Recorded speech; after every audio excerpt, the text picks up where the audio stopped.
Okay. The broadcast is now starting. All attendees are in listen-only mode.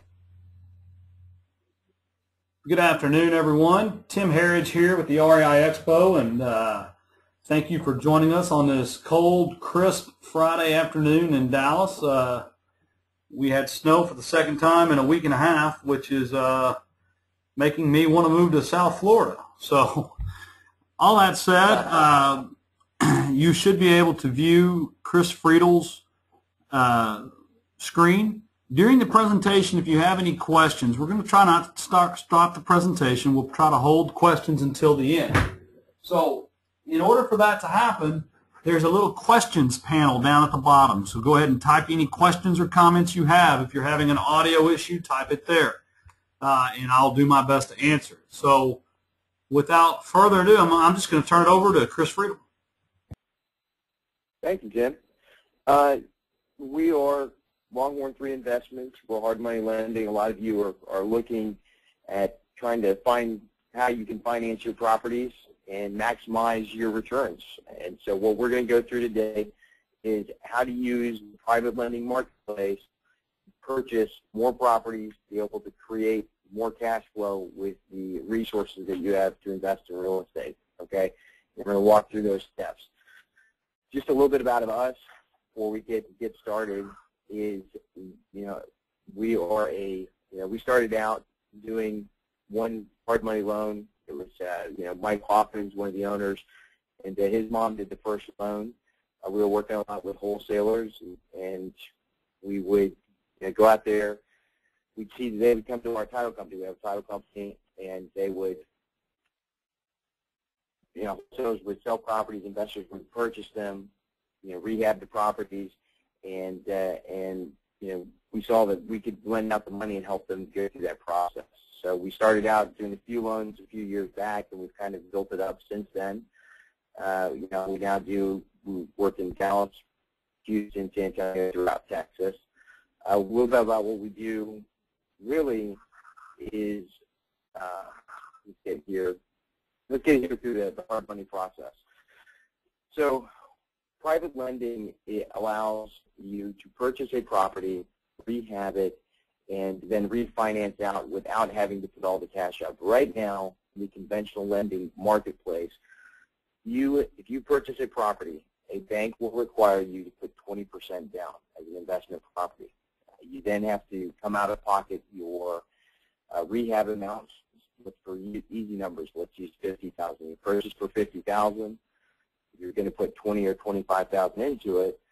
You're going to be out of pocket if you use conventional financing $30,000, $35,000 plus your closing costs, so close to $40,000. With hard money lending, we will lend up to 70% of the after repaired value of the house, and that includes the 100% of the purchase price of the rehab. What we focus on are single-family properties. You can see here we have the 3-bedroom. Our standard deal was 3 bedrooms, 1.5 bath, 2 bath. Preferred standard, standard properties, brick, after repair value between $900,000, $300,000. Our average loan is about $78,000. So that tells you that the after repaired value is somewhere in the low hundreds. Low days on market. We like to get a detailed rehab estimate when we're doing these properties, and a detailed foundation estimate, survey, appraisal, insurance is what we collect when we do the deal. When we are doing these loans, if you look at this description is of these properties. This is a large percentage of the marketplace. We like to lend where it's very easy. You have multiple exit strategies, and if you stay in the $100,000 to $150,000 range on the after repaired value when you're purchasing property, it's very easy to get out of that. You can have multiple exit strategies. You can go, if you go in with a flip, the idea of flipping it, if it doesn't work out, you can then rent it out and cash flow the property. So we like it when we lend money for you as a borrower or the buyer to have multiple exit strategies possible. All right. This kind of walks through the criteria that we are that we're looking for. A lot of lenders back in the day used to lend and really wouldn't look at the borrower's criteria. And it crashed in 2008. A lot of lenders got a lot more strict.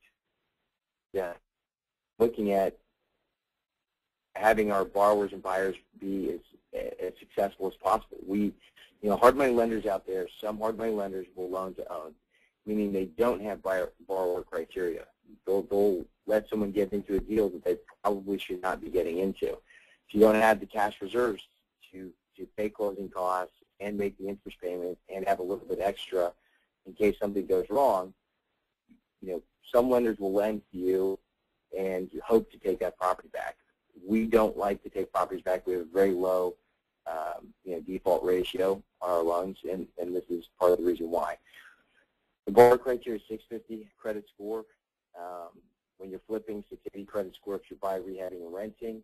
Again, this has to do with if you're buying, rehabbing, and renting, if you don't have a 680 credit score, it's going to be more difficult for you to get a long-term conventional product. So you don't want to get into a hard money loan, go to do that conventional, go to do your refinance and find out you can't get it, because our term is a 6-month loan. If you're not out in 6 months, you can get 1 3-month option to extend, but it's not a long-term solution. You don't want to be in there, and we don't want to have to take that property back. So $15,000 cash reserves, proof of employment. The 1003 application you can see here on the far right-hand side is the standard loan application. You're going to fill one out if you're going with a conventional product, regardless of the type of loan, and that's standard. And then we're also going to look at the credit report, make sure that you're not going to run into any issues when you go to do that refinance. Private lending terms. Right here, we start seeing on the left-hand side our single-family terms and our multifamily terms. We're going to stay away from the multifamily for right now, not focus on that. Most everybody that's on this webinar, y'all are interested on single-family properties. Our terms will lend up to 70% of the after-repaired value. It's a 6-month note with one 3-month option to extend, as I mentioned earlier. The interest rate is an interest-only loan, so you'll pay the interest every month as it's paid in arrears. You pay the interest at the end of the month, and until you refinance out of the property or sell the property. There's up to 4% origination points for everybody that's an REI Expo attendee. We're offering a discount of 1 point and $500 off of our administration fees. So you can run through the fees here that are applicable when you're going to do a deal. And again, if you're ever working through, you've got something under contract and you want to look through and run the numbers, there's a couple things you can do. You can go onto our website, longhorninvestments.com, and we have a calculator that you can use to estimate your cash out of pocket, or even better is give us a call. We'll walk you through it, exactly how much cash you'll be out of pocket on the particular deal. All right. So when you're going to purchase a property, it's good. A lot of people, when they're investing in property, they'll look at it from a buyer's perspective. Well, a lender's perspective is a little more conservative, and we tend to, we want to make sure that the deal is a good deal for us to lend our money, because most of the money that's at the table when you're going to buy a property is the lender's money. So it's always good as a buyer to look at things from a lender's perspective. It will allow you to be more successful in your own investing. If you're more conservative, you make sure that you cross your T's and dot your I's. We look at location. We want to know where the property is. As a hard money lender, we like properties that are in your stronger areas, stronger neighborhoods. We don't like areas. If you'd be afraid of your wife going down there in the neighborhood, that's probably not a good place for us to lend. All right, we want to see established subdivisions, metropolitan areas, not out in the middle of nowhere. We want to be able to pull comps, and that's on the value of the property. under $225,000 is the amount. But when we're pulling comps, the value of the property, we want to be able to establish a value for that property. It's an area that has been run down with foreclosures. They're in Dallas, Fort Worth. There's areas of Mesquite that the foreclosures have hit so hard that it's tough to find what that value is. If you're purchasing property, unless you're purchasing cash, you want to have strong comps. And as a lender, we want to be able to see a strong value. All right? And so let's see, rehab, the percentage of rehab to the acquisition cost. Now, right here, this says, we don't want to fund builders or new construction. We don't want to take a property, if a property is burnt all the way down to the ground, we don't want to, that's not a rehab loan, that's a new construction loan. If you get a property that's at a good price, that's a different story. If you get a property that's, you're getting it at 40 or 50% of value, then that's okay to have a large rehab in comparison to the purchase price of the property. All right. And then comps, we just discussed a little bit ago. Sales comps for rehab properties within the last 6 months, same subdivision. We want to look at the rental comps, know that there's, it's going to be easy to rent the property out. That's less of a concern. More of a concern to find, equivalent comparables in the past 6 months. And if you run into issues of being able to get those, we're going to have a little more difficulty getting that loan through. And there's some different ways to value properties. You definitely want to be able to pull those. All right, now, how do we look at borrowers? As as a lender, we look at the income of the borrower. If you're coming to us and you need to get a hard money loan, we'll look at the income. Our biggest concern there is if you're buying a property and renting it and then getting a conventional loan, what happens is your income to debt ratio will come into play. And what that means is if you have you have a lot of debt and your income is very low, a conventional lender is going to have problems giving you a loan. And so what we want to look at is you come to us, you bring a property that you have under contract. We're going to look at your exit strategy. We want to hear what you're planning on doing to the property, and if you're, again, refinancing, the income is an issue. If you're flipping, this is less of a concern. Reserves, we want to know, again, enough cash to get through the deal, to purchase the property, pay for your closing costs on the front end, rehab the property, be able to front the money to the contractor, and then, again, make those interest payments. The credit score, we again, the 650, real estate investing experience is preferred, but it's, it's not required. All right. And then other factors, we have our underwriting criteria, the specific things that we write down that you have to meet. But there's also an element of a gut feel when you're working with someone.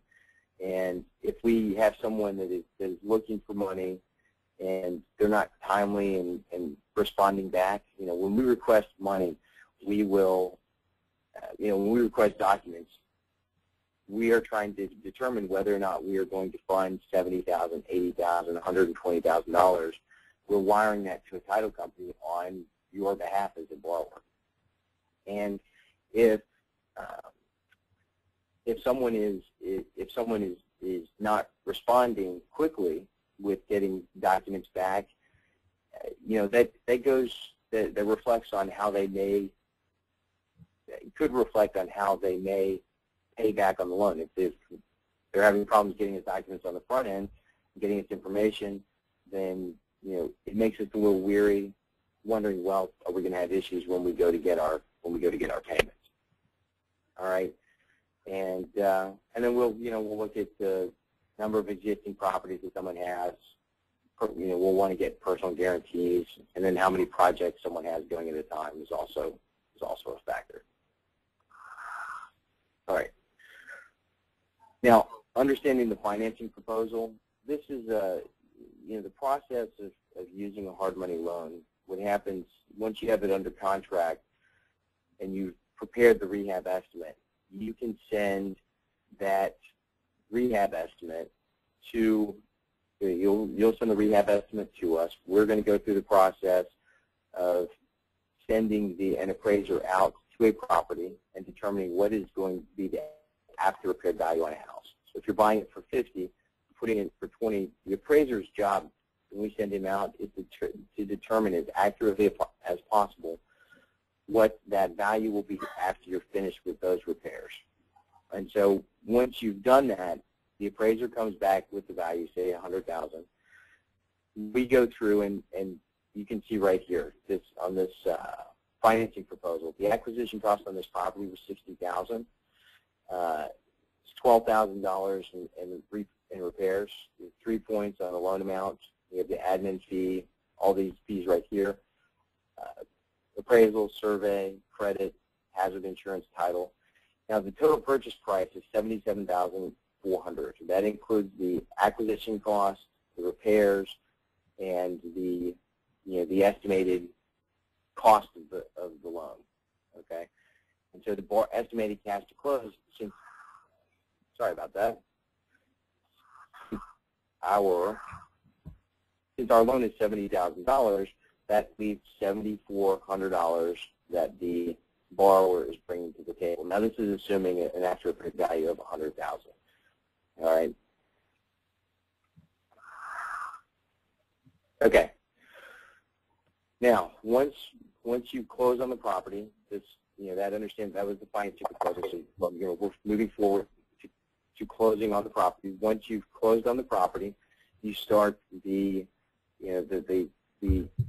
you're working with your general contractor. Now, there's several different ways to work with general contractors. Typically, the general contractor needs to get their money in advance. Hard money lenders, we have the rehab money in escrow. It's put in a reserve account, and we release that money as work is completed. So we have to inspect the property and make sure that the work is completed. Typically, what happens is you will go and you'll purchase the property. You're going to advance the contractor, say $5,000. You'll discuss it with your contractor, and you want to know that does the contractor want to be paid in advance? Will he accept payments from the lender directly after the work has been completed or as the work is completed? Okay. Now you'll want to know if your general contractor has insurance. Is he a mom and pop? Will your contractor be doing a walkthrough with you? You want to be completely, you want to be on the same page with your contractor. Your contractor is executing your business plan for the property. Your rehab, for that property that you're purchasing, is your business plan to how you're going to turn that property into a $100,000 property, how you're going to get your cash flow, et cetera. So being on the same page with your contractors is extremely important. All right. Now the process for the rehab draw is different lenders vary, but typically what happens is you're going to have your contractor put together a list of work that's been done, and say it's a week later. Your contractor will either put that together or you will put that together. You'll fill out the form, send it to us, and then we send out an inspector to make sure that the work has been done. And then that money gets paid to you. We can pay their contractor directly if it's a contractor that we know and we've got, we have some experience with them. All right. Now, also one of the things too, when you're looking at fees, and this is the lender charge and inspection fee. I got this question today. There are different. When people quote pricing for hard money, they ask, what's the interest rate? What are the points? Well, one of the big things that people neglect to ask are what are the fees associated with it. So we charge $75 per inspection fee. Some lenders, though, I've seen private lenders and small lenders that are charging, they still say 12% and 2 points is what they're advertising, but then their fee to go out and actually look at the property for each draw request is, between $300 and $400, which is just astronomical in my opinion. So that's question you want to ask your lender when you're going to do a loan. All right. Now, what happens if the inspector determines that all the rehab is done? So we send someone out to go look at the property, and you know, you as the borrower, you may have been told by your contractor that the HVAC system is in, the plumbing has been addressed, and you know, the roof has been replaced. Well, you fill out the form, send it to us. We send the inspector out. The inspector determines, well, you know, the roof has been done, yes, but the HVAC system is still the old HVAC system. And this may not be, you know, maybe that the contractor just wasn't familiar where the project was, and this can be a, you know, it's a warning sign. If your contractor doesn't know the situation of your property because he's relying on his guys to tell him, and they're not giving him the accurate information, that's something to look out for. And you know, throws up a red flag. So let's see, where was I? Okay, so the inspector goes out there, comes back to us and says, okay, well, the HVAC system is not in there. We're not going to release money on that HVAC system. We're going to protect you. We're going to protect you as the borrower from paying too much for work, you know, work that is not being completed. Excuse me. Okay, and here's the draw request here that we've got filled out. You put out the description, itemization, you break down what you've done, how much you're requesting, and then we will note, you know, what's been paid for, what we are and are not going to pay when that draw request comes back in. I'm sorry, the inspection comes back from the inspector. All right. What type of documents we hard money lender require? When we do a loan, really there's only a few things. You need to get the I'm sorry, jumping ahead of myself. The loan documents that are going to be part of closing, you're going to have your promissory note, your deed of trust, your escrow agreement, guarantee agreement. Guarantee agreement is if you're purchasing a property in the name of an entity, which you know, you want to know if you're refinancing the property, you're going to run into issues. If you purchase in the name of an entity, you may consider not doing that. Then there's going to be the affidavit and designation of commercial purpose. That essentially says when you go to closing, you are telling us, you're signing off that you are not moving the property, and you will not use that as a homesteaded property. Our loans are specifically for investment purposes. You know, we'll restrict them. You know, we do not want to loan on owner occupants. You know, that does not be. You know, that's not a smart way to borrow money. All right.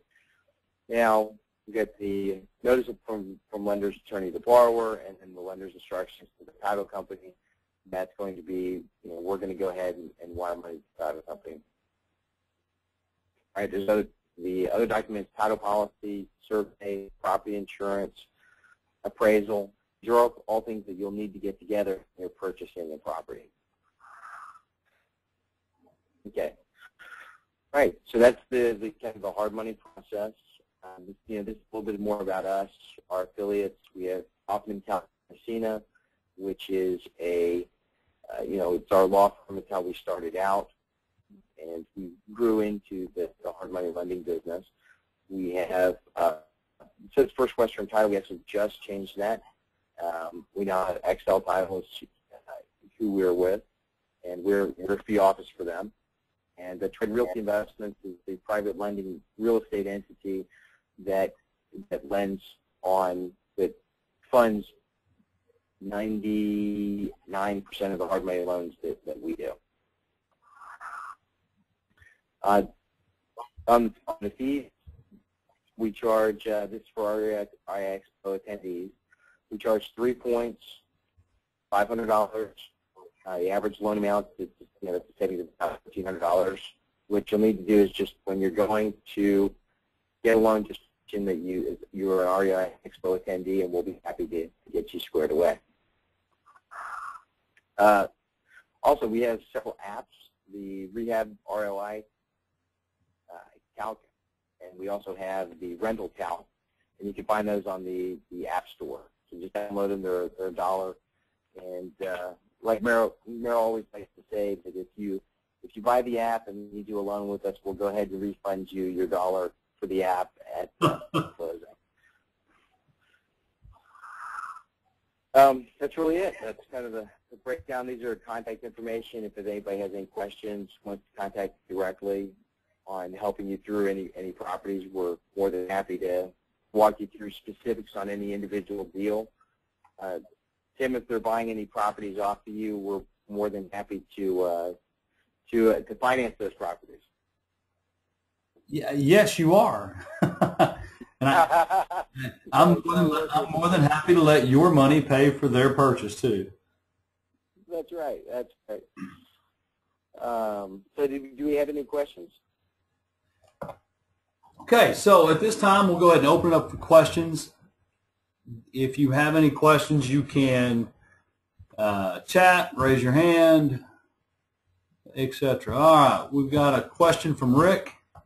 As a general rule, what's a good rehab plus acquisition cost as far as a percent to ARV to use for evaluation purposes? That's a great question, and what I'm going to answer, what I'm going to give you is it depends. The best percent is the lowest percent possible. If you can get it at 65% purchase plus rehab, that's better than getting it at 70%. Hard money loans are designed around 70%. I know that individual markets vary.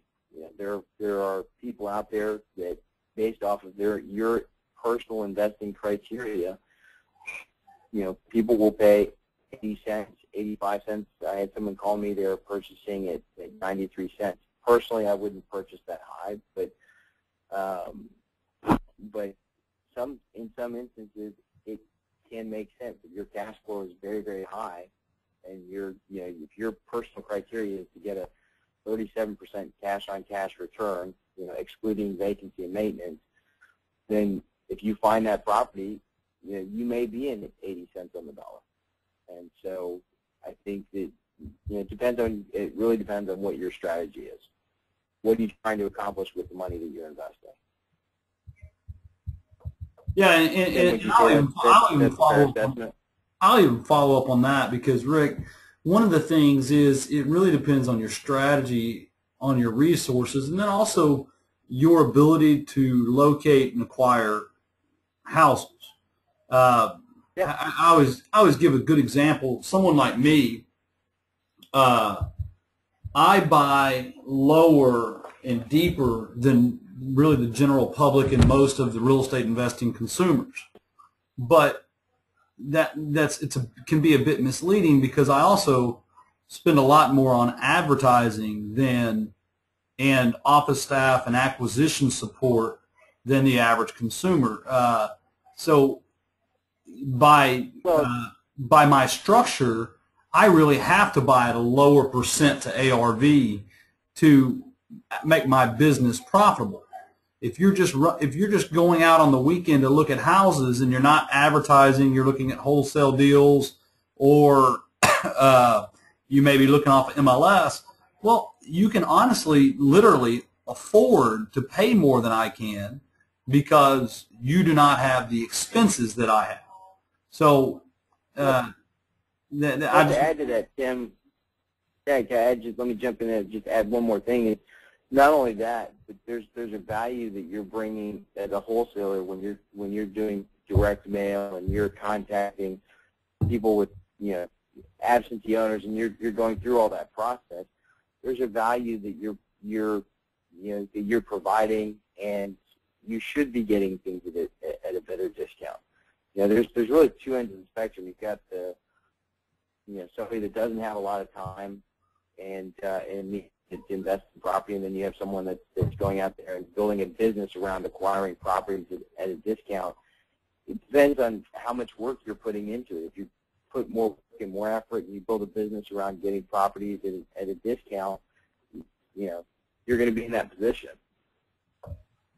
Yeah, it's really it's almost the same rule that applies to any business. I mean, if I wanted to be a hard money lender and loan money at your rates, then I have to get the money at a cheaper rate. But right. I'm probably going to run an office staff and have an audit and compliance department and nice fancy office for people to come into. And it's just so funny all the time. People say, oh, I want to buy houses for what you buy them for. I'm like, well, great. You know, here's the numbers. There's been years that I've spent over $250,000 in advertising. There was at one point before the crash that my monthly overhead, not including property maintenance or repairs, just office staff and advertising, was over $60,000 a month. So I've had people all the time tell me, well, I want to pay what you pay. I'm like, great. Well, I'll hand you my monthly office bill. You pay that, and you can have the house for free. And more times than not, I show them that bill, and they say, nah, I'll just go ahead and pay what you were asking. So, Rick, it really, I recommend you get with Chris because it's going to depend on your strategy and your finances. If you're looking to purchase it, renovate it, refi, and hold long-term as a rental, you'll find that depending on your personal income goals and portfolio goals, you may be able to pay 10 to 12 to 15% more than someone that is looking to purchase a property on hard money, fix it, and flip it. And another thing is it comes down to your cost of capital. I mean, someone like me, I have bank lines and can borrow money for 6%. When I first started in this business, I could not borrow money anywhere near 6%. I think I paid 6% in points. So you're going to have to learn how to use one of these calculators that Chris just showed you to calculate what your profit's going to be, and then figure out what a profit is that is worth the risk for you. I meet people that will buy a house on hard money, and they're okay to make an extra $5,000 over 3 months because they've got a full-time job. It's just an extra $5,000. Now, I meet other investors that they won't sniff it unless they can make 20. So it really just depends on you. So what you can do, the nice thing about Longhorn is you can sit down with them, you can go over your financials and your goals, and from there you can really determine what your strategy is and if the things they offer are good for you. Yeah, and keep in mind too, in line with that, on the flipping and the renting is, when you're flipping, you're squeezing as much out of a property as possible in a very short time frame. You're trying to get your return on capital in 3 months. And so for a deal to make sense, you have to buy it at a much deeper discount than if you're renting. If you're renting the property, you're trying to get, you're taking that cash flow and you're going to reflect that gain over a long period of time. So, yeah, again, it depends on your exit strategy and what you're looking to do, right? Yeah, and here's another interesting thing that I'm kind of jumping ahead to the webinar that Chris and I are going to do next Wednesday through Longhorn. If you're not on Chris's email list, if they email info@Longhorn Investments there, Chris, can they get on your email list? Actually, it's even better. If you go to hard money, you know what? I think the info@Longhorn Investments, that's going to be the best one to get it right away. I can respond to that quickly. Go to longhorninvestments.com, and if you'll send me an email, just say webinar, put webinar in the subject line. We actually have a hard money book, a book on hard money that Merrill wrote. That it's available on Amazon right now for $10. If you send me an email, I will send you a digital copy of that book.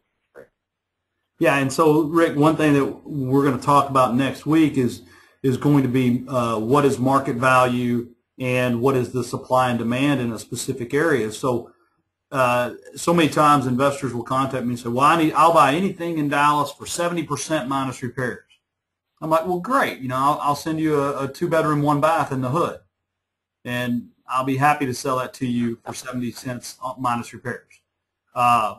They say, oh, no, I want a 322 in Richardson in a nice neighborhood. And my reply to that is, well, yeah, me too, because I can't even buy houses for 70% there because of the demand.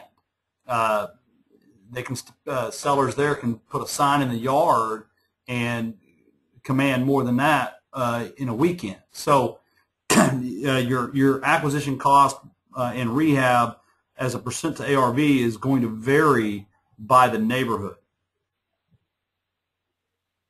So any other questions other than Rick?